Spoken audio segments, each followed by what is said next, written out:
Saudamos a igreja com a paz do Senhor Jesus.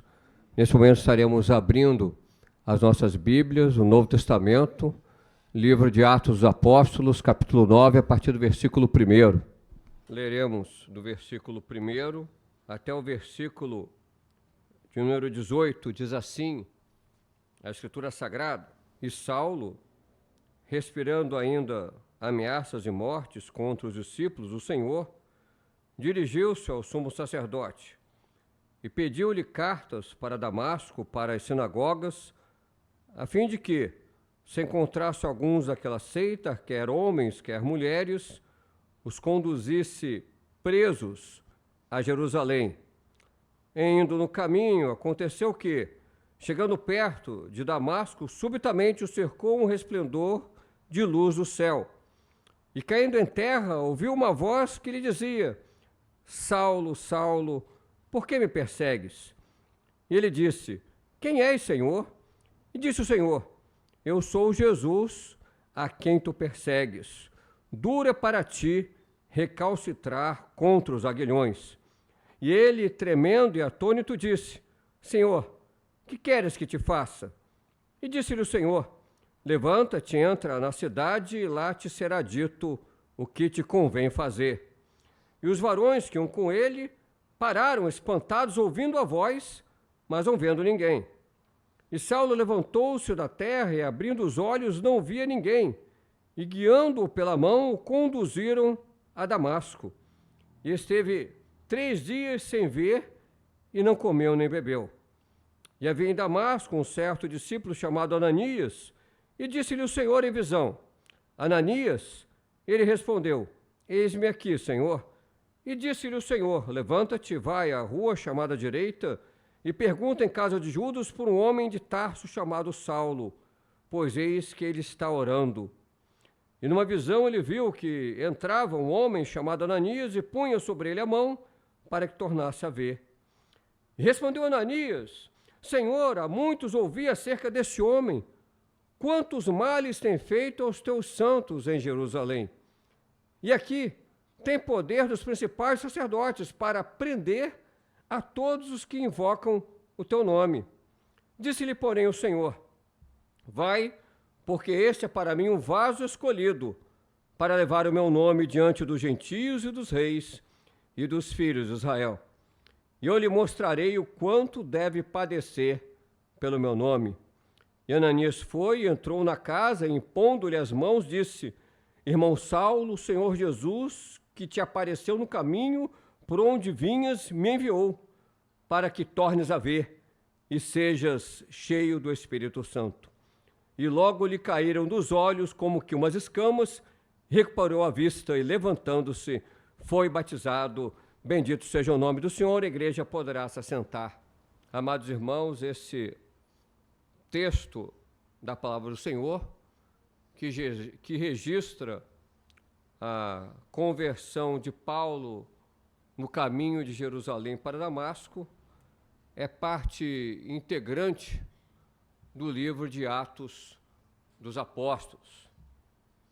Mas, resumidamente, qual seria o conteúdo desse livro?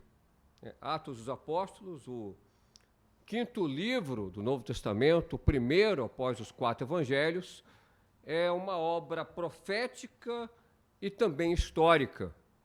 E por que histórica? Porque narra a história do estabelecimento da igreja em Pentecostes. E, além disso, descreve a expansão do cristianismo por todas as regiões conhecidas naquela época. E isso foi feito pelos discípulos e apóstolos justamente em obediência ao mandado divino, em observância à determinação do Altíssimo. O próprio nome já diz tudo, ele é autoexplicativo, Atos, né? Quando ouvimos falar de Atos, vem à nossa mente ações, atitudes, ou seja, é um livro dinâmico, um livro que mostra os atos, a atuação dos apóstolos e discípulos usados como instrumentos da mão de Deus para a evangelização, para o trabalho missionário, para a expansão do evangelho por todas as regiões conhecidas naquela época e outras que ainda seriam conhecidas posteriormente. E onde temos essa pista? Quando Jesus mesmo disse, antes de subir assunto aos céus, antes da sua ascensão, ele disse que recebereis o dom do Espírito Santo, ou seja, a virtude, o batismo com o Espírito Santo, e ser meus testemunhas, tanto em Jerusalém, como na Judéia e Samaria, e até aos confins da terra. Quando nós aqui do Ocidente, da América do Sul, ouvimos falar de confins da terra, nós pensamos a verdade é da banda de lá.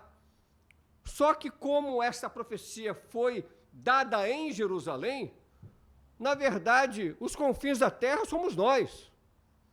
Nós é que fazemos parte disso. Ou seja, o que queremos dizer é que o livro de Atos dos Apóstolos é uma obra em aberto. É como se ele tivesse sido escrito até os dias de hoje. Porque as experiências que o Senhor concedia à igreja primitiva, a igreja estava sendo estabelecida nas cidades, é o mesmo Deus que hoje opera em nossas vidas. Nós somos reflexo, nós somos fruto, resultado desta promessa do Senhor Jesus. Do Evangelho ser pregado não apenas em Jerusalém, como na Judéia, depois em Samaria e depois em todos os confins da terra. Por certo, não são apenas as regiões descritas até o 28º capítulo, o capítulo final desse livro. É como se estivéssemos escrevendo o 29º capítulo. É como se até o dia de hoje estivéssemos vivenciando esse livro, porque a Bíblia nos mostra que o Senhor é o mesmo ontem, hoje e o será eternamente. O Deus que operou maravilhas, milagres nos primórdios do cristianismo, né, nos primeiros passos da era cristã, é o mesmo Deus, sem sombra de variação, que atua na igreja nos dias de hoje. Por isso que vivemos também esse Pentecostes, porque o Senhor continua se manifestando no meio do seu povo, louvado seja o nome do Senhor. Porque Deus continua derramando do seu Santo Espírito sobre as nossas vidas, porque o Senhor continua falando com profundidade aos nossos corações, porque vidas continuam sendo salvas, né? É interessante observarmos que terminamos há pouco tempo o estudo às terças-feiras, e toda igreja está convidada para esse estudo, né? Muitas vezes não podemos, em função de trânsito, é dia útil, de trabalho, né? Mas aqueles que puderem, que tiverem oportunidade, é uma grande bênção. E terminamos recentemente o Evangelho de João, mas em sintonia com o segundo trimestre letivo, em que abordamos justamente isso, João. E interessante que agora vamos entrar em Atos dos Apóstolos. Na terça-feira agora vamos estudar a introdução, como se fosse um prefácio desse livro. E qual o assunto para o próximo trimestre letivo da Escola Bíblica Dominical? A igreja em Jerusalém. Ou seja, novamente estamos em compasso com a EBD.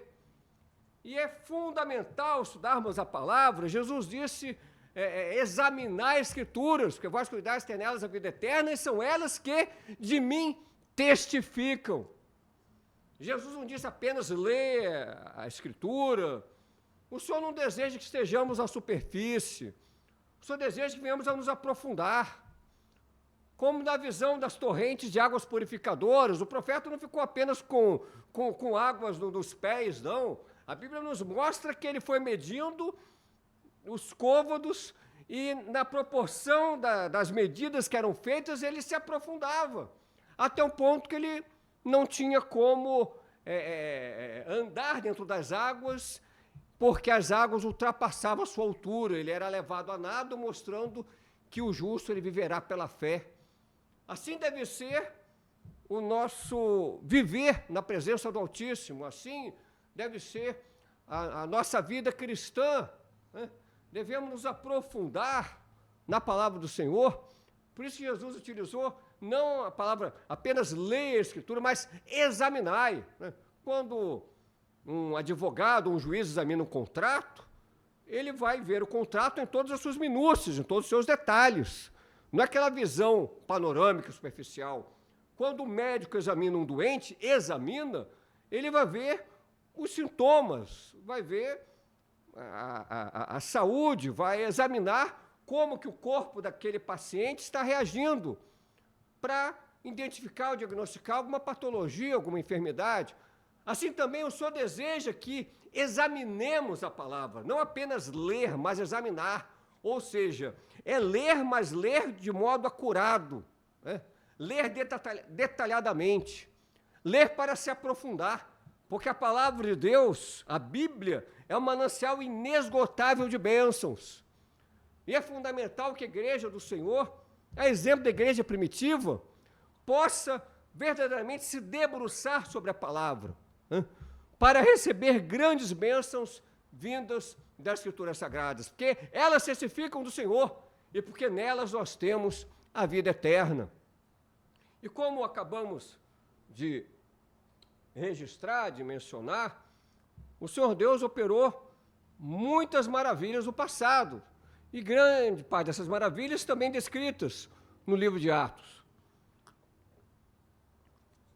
E uma dessas grandes experiências, o Senhor Deus proporcionou ao homem do passado, chamado Saulo de Tarso, também conhecido como Paulo. E a Bíblia nos mostra que esse homem, que era fariseu, que era um profundo conhecedor do judaísmo, né, e excedia os seus pares em conhecimento teológico do judaísmo, né? Quando falam em seus pares, aqueles que tinham a mesma idade dele, ele excedia em conhecimento. A Bíblia registra isso. Era um homem profundamente religioso, profundamente conhecedor da Escritura Sagrada. Estamos falando, por óbvio, o Velho Testamento, o Novo estava em fase de confecção. Mas, apesar de tudo isso, a Bíblia nos mostra que ele respirava ameaças e mortes contra os santos do Senhor, contra os discípulos do Senhor. E como prova disso, desse desejo dele de ameaça, desse ódio que ele tinha contra a igreja que estava se levantando naquele momento, ele pediu ao sumo sacerdote cartas, ou seja, um passe livre, autorizações para Damasco, para que lá, nas sinagogas, ele pudesse perseguir e levar presos tanto homens como mulheres que proferissem o cristianismo, que fossem crentes do Senhor. E é interessante um primeiro detalhe ao lermos os versículos iniciais do capítulo 9. Saulo era um homem religioso, profundamente conhecedor do Velho Testamento, da Escritura Sagrada. Um homem que certamente participava de inúmeros ritos, ou no templo, ou nas sinagogas. Por ser mestre fariseu, com certeza lecionava e ensinava. Ou seja, a prática religiosa era algo comum na vida daquele homem. Mas todo aquele conhecimento, todo aquele acervo, né, toda aquela bagagem que ele tinha de conhecimento, não o impediu de cometer atrocidades contra o povo do Senhor, porque ele mesmo confessa que ele estava cego. Ele estava cego no farisaísmo que o envolvia desde pequeno. Ele conhecia a palavra de Deus, conhecia, mas ele aplicava erroneamente a palavra, agindo que estava fazendo certo. Era cegueira total. Então o Senhor nos mostra com isso que não basta apenas sermos religiosos no sentido mais amplo da palavra, digamos assim, no sentido mais diluído da palavra, religiosidade, nesse sentido, na verdade, acaba sendo pejorativo da palavra, não. A verdadeira religião, que é religar o homem a Deus, a Bíblia nos mostra. Se religar com Deus somente através de Jesus Cristo. A Bíblia utiliza essa palavra no sentido de fazer visitar as viúvas e dar assistência aos órfãos, verificar suas necessidades, enfim, porque mostra o trabalho da igreja como representante do Senhor, como fazendo a vontade do Senhor. Mas só que o no futuro apóstolo Paulo, ainda fariseu Saulo, ele não tinha esse entendimento. Apesar de profundamente religioso, apesar do farisaísmo estar arraigado até a sua alma, o conhecimento que ele tinha, um homem poliglota, um homem muito inteligente, muito culto, mas tudo aquilo, até esse momento, não estava permitindo que ele visse ainda a eternidade. Ele não teve ainda, até aquele momento, não tinha uma experiência com o Senhor. Só está nos mostrando que não basta termos uma religião ou sermos adeptos oficialmente de uma determinada instituição, não basta até sabermos textos de cor, se nada daquilo gerar vida em nossos corações. Se aquilo for apenas um conjunto de solenidades, se isso tudo que o homem vivencia for apenas o cumprimento de normas, o cumprimento de dogmas de uma determinada religião, isso não leva o homem para a salvação, isso não leva o homem ao céu. É importante compreendermos isso, porque há muitos que pensam, não, mas eu não faço mal a ninguém, eu sou muito religioso, inclusive eu conheço muito das religiões, mas isso modificou sua vida? Qual a sua experiência com Deus? Isso te transformou? O Senhor está nos mostrando que não basta sermos religiosos, ou que não basta sermos oficialmente membros de uma entidade ou de uma instituição, se não tivermos uma experiência legítima, genuína, com o autor e consumador da nossa fé. É isso que faltava em Saulo. Ele achava que tinha tudo, mas na verdade, apesar de todo o seu cabedal, ele não tinha era nada. Porque ele não tinha o principal era Jesus, isso ele não tinha. Então, todo aquele conhecimento, ao invés de levá-lo para Deus, na verdade, estava levando para perseguir a igreja, estava na contramão daquilo que Deus queria em sua vida. Mas o capítulo 9 mostra que houve uma mudança, houve um trabalho de conversão, né? E a palavra converter mostra, na verdade, essa mudança de vida, esse novo nascimento, essa guinada de 180 graus. Eu estava indo para o sul, agora eu vou para o norte, eu estava indo para o leste, agora eu vou para o oeste. É mudar totalmente a sua concepção a respeito daquilo que eu estava fazendo. Apesar de achar que estava fazendo aquilo em nome de Deus, na verdade eu estava afrontando a igreja do Senhor. E a Bíblia nos mostra isso, descrever. E é interessante que qual o verbo utilizado aqui, no versículo 1. Saulo, ele desenvolvia ameaças de mortes, ele mantinha ameaças de mortes. Qual o verbo utilizado? Respirava, mostrando que a necessidade vital dele era ponto de honra perseguir a igreja. Ele fazia daquilo a sua religião. Irônico, né? Parece irônico. Tanto conhecimento e perseguia. Respirava. A Bíblia mostra isso claro para enfatizar a maravilha que foi a sua conversão, que deixou os judeus naquela época e toda a sociedade até confusa, porque o perseguidor agora estava sendo perseguido, porque ele mudou diametralmente todo o seu comportamento. Antes respirava ódio e ameaça, e após a sua conversão, na verdade, ele passou a respirar da bênção do fôlego de Deus em sua vida, aleluias. E a Bíblia nos descreve como é que foi essa conversão. Ele estava indo na estrada de Jerusalém para Damasco, próximo já de Damasco, com as cartas, com a autorização dada pelos sacerdotes, em especial do sumo principal dos sacerdotes, para invadir as sinagogas e levar presos todos os cristãos, sejam homens ou mulheres. Era um período de muita perseguição ao cristianismo, né? Não apenas pelo Império Romano diretamente, mas através até dos próprios religiosos, né? Como aconteceu com o próprio Senhor Jesus Cristo, né? E interessante que um resplendor de luz do céu o cercou, e a Bíblia diz que ele caiu por terra, e Jesus lhe disse o seguinte, na forma de pergunta: Saulo, Saulo, por que me persegues? Nota, irmãos, que Jesus já tinha subido assunto aos céus e Saulo estava perseguindo a igreja do Senhor.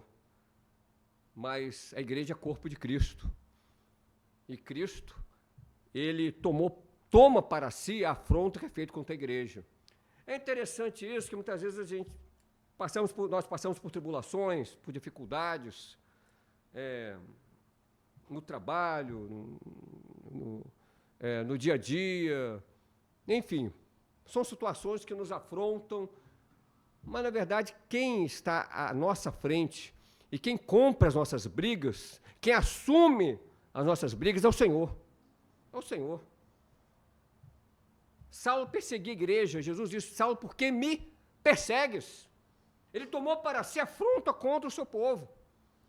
Quando alguém te afronta, você ora, coloca diante do Senhor. Porque quem vai lutar como advogado para te defender e para te honrar é Jesus. Jesus tem sido o nosso advogado. Jesus está sempre pronto para cuidar de nós, para nos livrar de todo mal, para nos proteger, para nos preservar. E é interessante, irmãos, a reação de Saulo naquele momento. Um homem cheio de ódio no coração, que respirava ameaça e morte contra a igreja do Altíssimo, ele faz duas perguntas fundamentais. Ele faz as perguntas certas, que já demonstravam uma transformação que Deus está operando em sua vida, e recebe, isso que é importante, as respostas certas da boca de Jesus, da boca do Senhor. Primeira das perguntas de Paulo, qual foi a primeira pergunta do apóstolo Paulo? Pergunta para a igreja. O que ele pergunta? O que ele pergunta? O que Paulo pergunta para Jesus? Saulo ainda, né? Quem és, Senhor? Interessante aqui o tratamento. Quem és, Senhor? Pela primeira vez, Saulo reconhece em Jesus um senhorio, em Jesus um domínio. Isso já mostra uma mudança, uma guinada no seu entendimento, reconhecendo que ele estava diante de algo extraordinário, né? Um resplendor de luz que o cercou, né? Uma espécie de teofania, manifestação do Senhor. Ele cai por terra e ouve essa voz, que os outros homens não compreenderam, somente ele, porque foi direcionado para a vida dele. Quem és, Senhor? Ao que Jesus responde: eu sou Jesus a quem tu persegues. Dura para ti recalcitrar contra os aguilhões. Recalcitrar contra os aguilhões, né? Essa expressão, na verdade, decorre da sociedade da época, que não era uma sociedade de indústrias, né? Era uma sociedade eminentemente, do ponto de vista econômico, agropastoril, né? E o aguilhão era uma espécie de vara utilizada com uma ponta, né, que era agudo, né, uma extremidade pontiagudo, e essa vara ela era utilizada para tanger o gado, para conduzir o gado. Quando o boi, o gado, ele se insurgia ou empacava contra o aguilhão, ele poderia se machucar, né? E o nome que se dava quando o animal ia contra esse aguilhão é que ele era recalcitrante. E Jesus então se apropria desse linguajar, dessa expressão, para aplicar a vida de Saulo. Porque até então, apesar de tanto conhecimento, ele estava exercendo e aplicando, aproveitando seus conhecimentos, não para glorificar o Senhor, e sim para persegui-lo, para perseguir a sua igreja. Então o Senhor lhe diz, duro, diz que isso era uma coisa dura, é para ti recalcitrar contra os aguilhões, porque os animais, quando eram recalcitrantes, eles se feriam, porque era uma atitude quase que irracional, porque ele ia contra o seu dono, que o tangia, que queria que ele fosse uma direção, queria ir para outra. Se utilizasse uma expressão popular, assim, trazendo para os dias de hoje, um ditado popular, dá murro em ponta de faca. Não tem esse ditado? Pelo menos mais antigos conhecem. Talvez a geração Z nunca ouviu falar disso. Quem tem mais de 20, menos de 30, acho que nunca ouviu. Já ouviram? Quem tem 20? Dá murro em ponta de faca? Ah, bom, então continua de pé. É como se fosse isso, dar murro em ponta de faca. Ou seja, duro é para ti ir contra essa realidade. Duro é para ti se ferir fazendo algo que, na verdade, está afrontando sua própria vida. Na verdade, é como se Saulo estivesse se envenenando com aquilo, perseguindo a igreja do Senhor, apesar de ser um homem muito bem conceituado pela religião daquela época. Apesar de tudo isso, não serviu para nada, ele estava dando um murro em ponta de faca, no dizer mais popular, ou seja, ele estava recalcitrando contra o aguilhão, né? Essa palavra, aliás, recalcitrante, era utilizada, não sei se os irmãos se recordam, não sei se hoje em dia ainda tem, né? Mas nos ônibus antigamente, quando um passageiro criava problema, né? Ele era chamado de recalcitrante, isso tinha. Uma palavra meio difícil, mas eu me recordava disso que eu lia lá. O recalcitrante vai pagar multa. Eu nunca vi ninguém pagar multa porque estava atrapalhando ou estava perturbando dentro do ônibus, né? Mas pelo menos na teoria estava lá, no papel estava lá. Uma placa dentro do ônibus, lá, fale com o motorista somente o indispensável. Se você fizer bagunça, o recalcitrante será retirado, vai pagar multa, enfim. Se utilizava essa palavra, né? Porque recalcitrar é isso. É você ir contra uma determinação, você encontra uma norma, você está na contramão de alguma coisa que foi determinada. E até então Saulo era recalcitrante. Ele estava mudando, reconheceu que Jesus era o Senhor. E Jesus então se apresenta: eu sou Jesus, a quem tu persegues. E Jesus diz: ó, o que tu estás fazendo é recalcitrar contra o aguilhão. Certamente Saulo entendeu aquela expressão. O que ele quis dizer com aquilo, né? E aí, então ele faz a segunda pergunta fundamental da sua vida, talvez as mais importantes da vida dele. A primeira foi: quem és, Senhor? E a segunda, qual foi a segunda pergunta? Que queres que te faça? Ou seja, além de reconhecer Jesus como Senhor, ele agora estava dizendo: eu quero servir a ti. Eu quero saber qual a tua vontade para a minha vida. Já que até agora eu andei errado, eu quero agora aproveitar tudo que eu tenho em minha bagagem para fazer não a minha própria vontade, mas sim a tua vontade, que queres que te faça.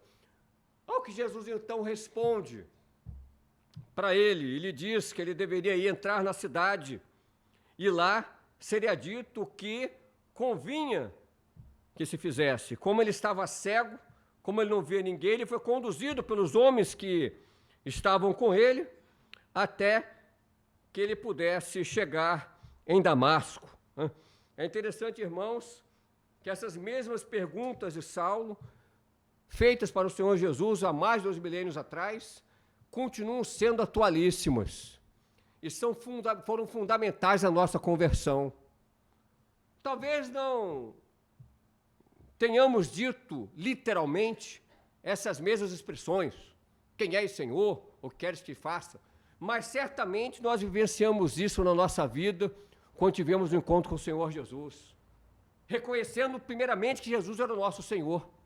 E como resultado desse reconhecimento, dessa aceitação de Jesus como nosso Salvador, nós nos colocamos diante do Senhor para fazermos a sua vontade e não mais a nossa própria exclusiva vontade. Bendito seja o nome do nosso Salvador.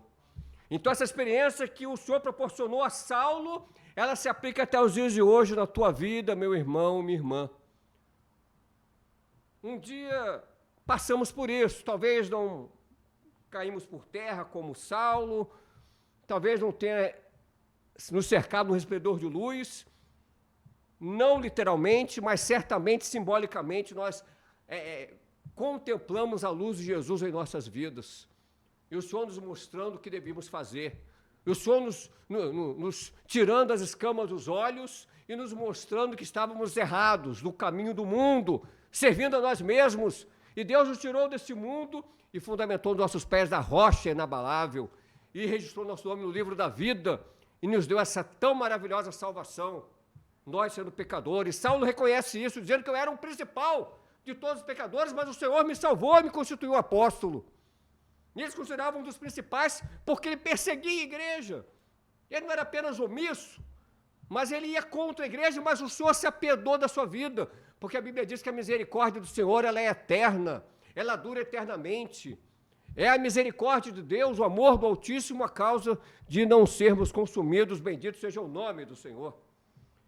E entra nessa equação a vida de um outro servo consagrado ao Senhor, chamado Ananias. E Deus se revela a Ananias através de uma visão e lhe diz: Ananias, e ele prontamente se colocou à disposição do Altíssimo: eis aqui, Senhor. E Jesus então lhe disse: levanta-te, vai para a rua chamada direita e pergunta em casa de Judas por um homem chamado Saulo, da região de Tarso, que está orando. É interessante que o próprio Saulo, apesar de fisicamente cego, não estava naquele momento mais cego espiritualmente como antes. Ele pôde ver, ele pôde contemplar em uma visão que um homem entrava para orar pela sua vida, impondo-lhe as mãos, e a sua visão seria restaurada, mostrando aqui que, apesar de cego temporariamente da sua visão física, naquele momento ele não estava desprovido da visão espiritual. Então, isso nos mostra que existe um outro tipo de cegueira, além da cegueira física, a cegueira espiritual. A cegueira física, com certeza, incomoda e inviabiliza em muitas coisas a vida humana. Mas a cegueira espiritual é mais nociva e perniciosa, porque inviabiliza a eternidade. Então, o Senhor deseja, claro, que tenhamos saúde visual, física, mas, acima de tudo, que possamos ter saúde espiritual, que possamos ter saúde, nossa visão espiritual, para contemplarmos o reino de Deus, para que o Senhor possa nos dar discernimento para separarmos o santo do profano, o certo do errado. No mundo que vive nas trevas, a igreja do Senhor, ela vive na luz, porque Jesus é a luz do mundo, essa luz tem verdadeiramente nos mostrado o caminho que leva à eternidade. Bendito seja o nome do nosso Salvador. E voltando ao texto, Ananias, no primeiro momento, se surpreende o Senhor, mostrando a fama de Saulo, mas esse homem é terrível. Ouvimos a fama dele, que ele persegue os teus santos em Jerusalém, e além disso ele tem cartas, ele tem autorização dos principais sacerdotes para prender também crentes aqui em Damasco.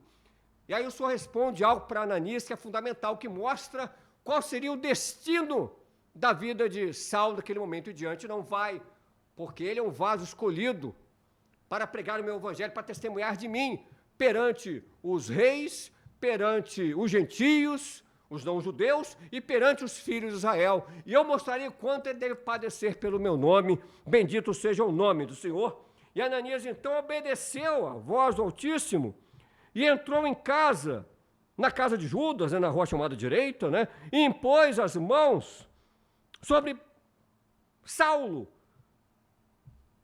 e lhe disse que ele deveria receber essa bênção de recuperação da visão e também ser cheio do Espírito Santo. O que aconteceu? Ele, cheio do Espírito Santo, recuperou a sua visão. Bendito seja o nome do Senhor. Irmãos, esses textos, eles nos mostram justamente o trabalho do Senhor na vida daquele homem. Antes perseguidor da igreja, agora passa a ser perseguido, porque ele começa a pregar o evangelho com bastante autoridade, reconhecendo que o que ele fazia era errado, apesar de tanta religião, de tanto conhecimento, mas conhecimento sem experiência com Deus é inútil ou não serve para muita coisa. Ele entendeu que Jesus era indispensável na vida dele. O que aconteceu na vida dele foi uma guinada, foi uma transformação. Por isso que o próprio apóstolo Paulo, ele escreve em uma de suas cartas que aquele que está em Cristo, nova criatura é. As coisas passadas já se foram, eis que tudo se fez novo. Ele estava falando com conhecimento de causa, ele estava falando com autoridade, porque ele mesmo passara por isso. Ele está falando de uma experiência vivida por ele próprio. E é interessante a questão do uso do nome, Ele era chamado de Saulo, mas também era chamado de Paulo. E a Bíblia nos mostra Deus mudando nomes de alguns servos, de alguns personagens, para justamente acentuar, você vê aquilo como um marco de uma transformação naquela vida. né? Jacó, que se tornou Israel, porque lutou com homens diante de Deus e prevaleceu, querendo uma bênção do anjo, e não largou o anjo até que a alva subisse, até que o dia amanhecesse, né? Ele lutou pela bênção, e o seu nome de Jacó também foi chamado de Israel. Sarai, que foi transformada em Sara. Abrão, pai exaltado, que virou Abraão, pai de uma multidão, né? Incontável, como as estrelas do céu, como a areia da praia do mar, né? Interessante que Apocalipse mesmo diz, a respeito de um novo nome, né? Que aquele que crer, que vencer, receberá do maná escondido e uma pedra branca com um novo nome escrito, ao qual ninguém conhece, senão aquele que o recebe.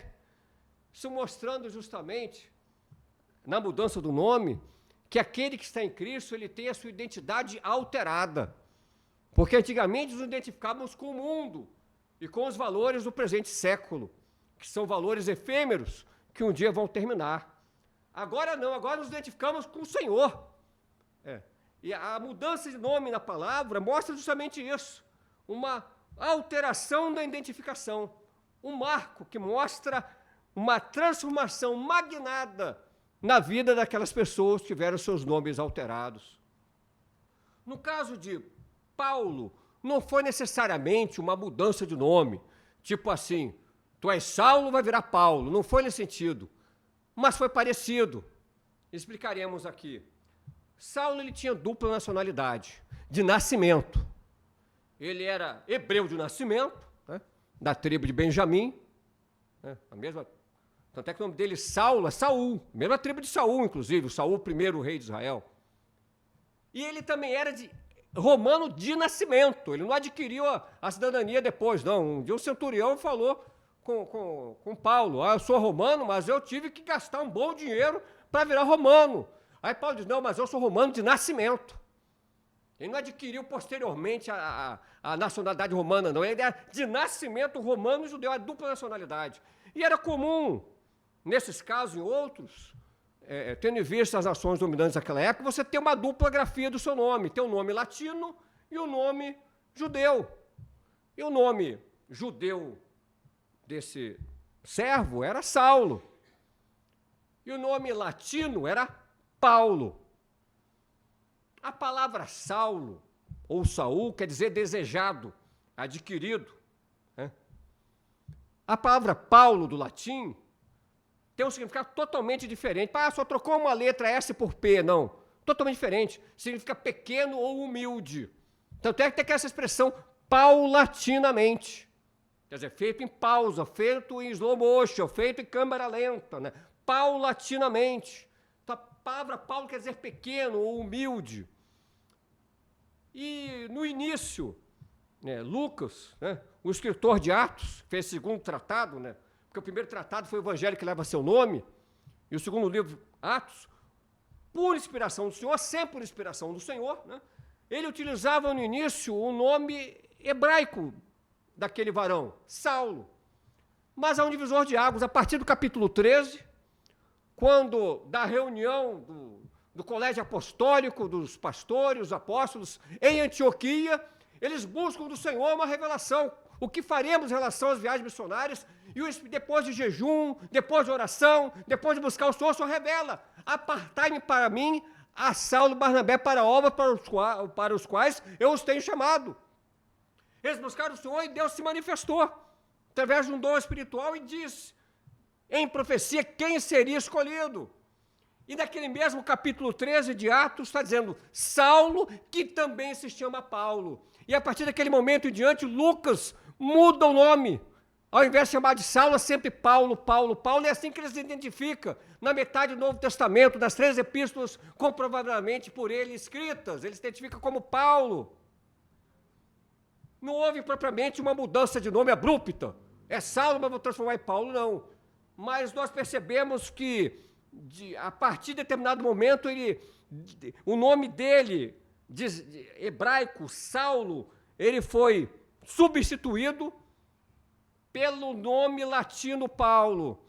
Isso é profético, porque essa mudança de nome aponta para também uma mudança na vida dele. Como já dissemos, Saulo quer dizer desejo, desejado, né? Desejo, fala do coração do homem, do desejo do nosso coração.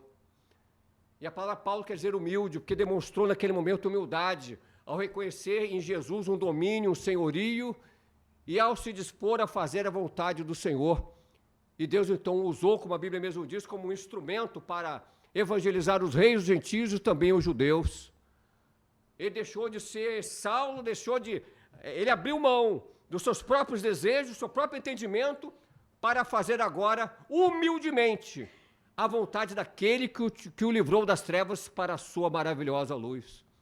E o Senhor então nos diz e nos convida a refletirmos nesse sentido, a meditarmos sobre isso, que possamos ser menos Saul, menos Saulo, e que possamos ser mais Paulo. Que essa transformação que ocorreu na vida daquele homem, a ponto de ele se tornar apóstolo do Senhor, seja algo sempre vivo em nossos corações, para que não façamos a nossa vontade, mas sim humildemente a vontade daquele que morreu em nosso lugar e nos deu a vida eterna. O Senhor nos abençoe nesta noite, na compreensão, na meditação da sua palavra. Eu agradeço a oportunidade e devolvo a palavra para o pastor Ferreira. Olá, paz do Senhor Jesus. Obrigado por ter ouvido a mensagem desta noite e assistido o culto conosco, mesmo à distância, através desse instrumento abençoado que é a internet, que muitas vezes é usada para o mal, mas pode ser usada muito para o bem, e uma das formas de abençoar vidas através da internet é transmitir a mensagem de Deus em formas como essa que nós fazemos, transmitindo cultos, louvores que engrandecem ao Senhor, que trazem mensagens abençoadas e pregação da palavra de Deus. Se foi bênção para a sua vida, entre em contato conosco para nos informar através de nossas redes sociais, através das informações que nós oferecemos aqui nos vídeos, de forma de contactar-nos. E se você não aceitou Jesus ainda como o Senhor de sua vida, tome um posicionamento hoje, entregue a tua vida ao Senhor, confia nele e ele o mais fará. Se você precisa de oração, também entre em contato conosco através dos nossos contatos, nossas redes sociais, e nós vamos com certeza estar intercedendo por você. E visite-nos também. Visite a Assembleia de Deus do Recreio. Aqui é um espaço onde nós adoramos a Deus e vivemos como família do Senhor. E é uma igreja de portas abertas, onde você com certeza vai poder encontrar uma palavra de Deus e um direcionamento divino para a tua vida. Que Deus te abençoe mais e mais.